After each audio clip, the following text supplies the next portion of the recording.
ഇന്നത്തെ ഒരു സ്പെഷ്യൽ റെസിപ്പിയാണ് കേട്ടോ. അപ്പോൾ അതെങ്ങനെയാണെന്ന് നോക്കാം, കണ്ടോളൂ കേട്ടോ. ചെറുപയറും വൻപയറും ഒക്കെ മാത്രം തോരൻ വെച്ച് കഴിച്ച് ബോറായവർക്ക് വേണ്ടിയിട്ടൊരു പ്രത്യേകം ആയിട്ടുള്ളൊരു റെസിപ്പിയാണ് കേട്ടോ. നല്ല ടേസ്റ്റാണ്, നല്ല അടിപൊളി രുചിയാണ് കേട്ടോ അത്. ഞാൻ കുറച്ച് ചെറുപയറും വൻപയർ, കടല, പിന്നെ രാജ്മ എല്ലാം കൂടിയിട്ടൊന്ന് കുതിർത്ത് എടുത്തിട്ടുണ്ട് കേട്ടോ. കുതിർത്ത് മുളപ്പിച്ച് എടുത്തിരിക്കുകയാണ്. ഇത് കടല, ബ്ലാക്ക് ചന മുളപ്പിച്ചതാണ്. ഇത് നമ്മുടെ രാജ്മ കുതിർത്ത് മുളപ്പിച്ചതാണ്. രാജ്മയും നല്ലമാതിരി മുളച്ചിട്ടുണ്ട് കേട്ടോ അത്.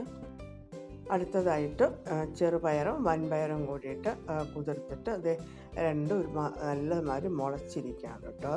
അപ്പോൾ നമുക്ക് ഇതെല്ലാം കൂടി മിക്സ് ചെയ്തിട്ട് നല്ലൊരു അടിപൊളി തോരൻ ഉണ്ടാക്കാം. ഓക്കെ,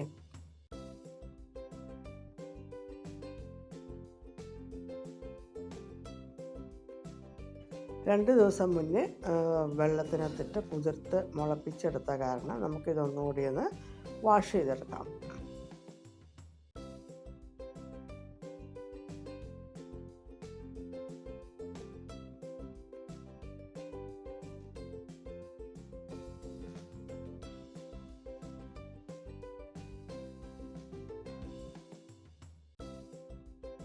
എല്ലാം കഴുകിയെടുത്തു. ഇനി നമുക്കിതൊന്ന് പ്രഷർ കുക്കറിൽ വേവിച്ചെടുക്കാം.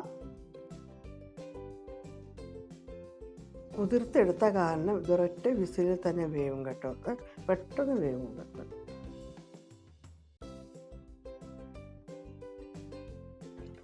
അടുത്തതായിട്ട് നമുക്ക് ആവശ്യത്തിന് ഉപ്പിട്ട് കൊടുക്കാം. ഒരു 1/4 ഗ്ലാസ് വെള്ളം കൂടി ചേർക്കാം കേട്ടോ.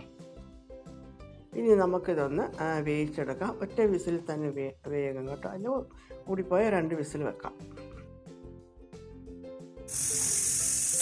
അത് വേകുമ്പോഴത്തേക്ക് നമുക്ക് ആവശ്യത്തിനുള്ള തേങ്ങാക്കൂട്ട് തയ്യാറാക്കാം. ഞാൻ ഇതിലേക്കായിട്ട് 1/2 കപ്പ് തേങ്ങ തിരുമ്മിയെടുത്തിട്ടുണ്ട്. ഒരു 1/4 ടീസ്പൂൺ മഞ്ഞൾപ്പൊടി ചേർക്കുന്നുണ്ട്. ഒരു 1/4 ടീസ്പൂൺ മുളക് പൊടി ചേർക്കുന്നുണ്ട്. അത് നിങ്ങളുടെ എരിവിനനുസരിച്ച് ചേർക്കുക കേട്ടോ. അല്പം കരിവേപ്പില കൂടി, 1-2 അല്ലി വെളുത്തുള്ളിയും കൂടി ചേർത്തേക്കണേ.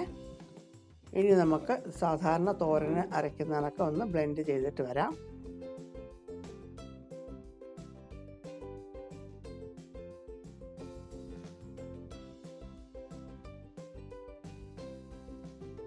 എല്ലാം ആവശ്യത്തിന് വെന്തിട്ടുണ്ട് കേട്ടോ. അത് ഒറ്റ വിസിലിൽ 2 വിസിൽ ഞാൻ വെച്ചിട്ടുണ്ടായിരുന്നല്ലോ, വെന്തു. കടലയും നോക്കി നല്ല മാതിരി വെന്തിട്ടുണ്ട്.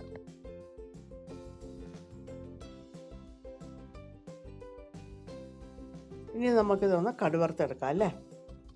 1 ടീസ്പൂൺ കുക്കിംഗ് ഓയിൽ ചീനിച്ചട്ടി വെച്ച് ചൂടാക്കിയിട്ട് 2 വറ്റൽമുളക് ഇട്ടു. 2 അല്ലി വെളുത്തുള്ളിയും കൂടി ചേർക്കണേ. നല്ല മണമായിരിക്കും അത് കടുവറുക്കുമ്പോൾ. കടുക് കൂടി ചേർത്തോളൂ ആവശ്യത്തിന്. 1/4 ടീസ്പൂൺ ജീരകം കൂടി ചേർത്തേക്കണേ.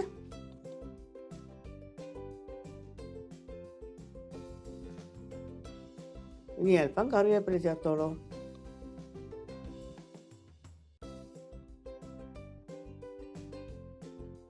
ഇനി തേങ്ങാക്കൂട്ട് ചേർക്കുക. അരച്ച് വെച്ചിരുന്ന തേങ്ങാക്കൂട്ട് ചേർത്തിട്ടൊന്ന് ചെറുതായിട്ടൊന്ന് ചൂടാക്കുക കേട്ടോ. 2 മിനിറ്റ് ഒന്ന് ചെറുതായിട്ടൊന്ന് ചൂടാക്കുക.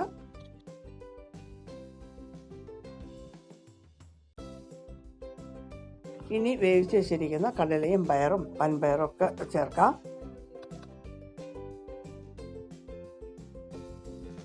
നല്ലതുമാതിരി മിക്സ് ചെയ്തിട്ട് ഒന്ന് ചൂടാക്കി എടുക്കുക. 2 മിനിറ്റ്. ആവശ്യമുണ്ടെങ്കിൽ ഉപ്പോ എരിവോ ഒക്കെ വേണമെങ്കിൽ ചേർക്കാം കേട്ടോ. ഇനിയിപ്പോൾ